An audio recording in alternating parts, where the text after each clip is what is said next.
రోజూ తింటూనే ఉంటాం, కానీ ఎలా నములుతున్నామో ఎప్పుడైనా గమనించారా? ఆహారాన్ని నమిలే తీరు మన ఆరోగ్యం మీద గణనీయమైన ప్రభావాన్ని చూపిస్తుంది. బాగా నమిలి తినటం అనేది అజీర్ణం, గ్యాస్ వంటి సమస్యల ముప్పు తగ్గటానికి తోడ్పడుతుంది. అంతేకాదు, రక్తంలో గ్లూకోజు మోతాదులు తగ్గటానికి కూడా దోహదం చేస్తుంది. ఆహారాన్ని బాగా నమలడానికి, మధుమేహం వంటి జీవక్రియల ముప్పు తగ్గటానికి మధ్య సంబంధం ఉంటున్నట్లు అనేక అధ్యయనాలు చెబుతున్నాయి. ఆసక్తికరమైన ఈ విషయం గురించి ఇప్పుడు తెలుసుకుందాం. ఆహారాన్ని నమలటంతోనే జీర్ణక్రియ మొదలవుతుంది.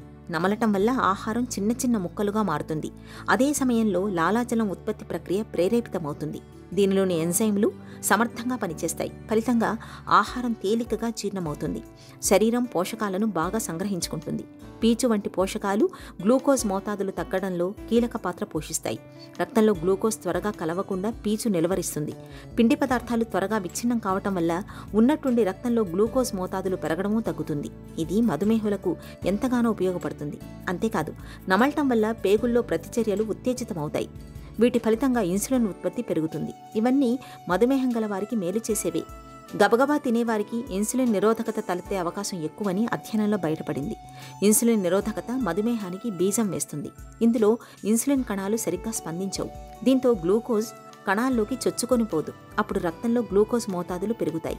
ఆహారాన్ని నెమ్మదిగా బాగా నమిలి తింటే గ్లూకోజ్ మోతాదులు నియంత్రణలో ఉంటాయి. ఇన్సులిన్కు కణాలు స్పందించే తీరు మెరుగవుతుంది. జీర్ణాశయం, చిన్న పేగుల నుంచి విడుదలయ్యే గ్రెలిన్ అనే హార్మోన్ ఆకలిని ప్రేరేపిస్తుంది.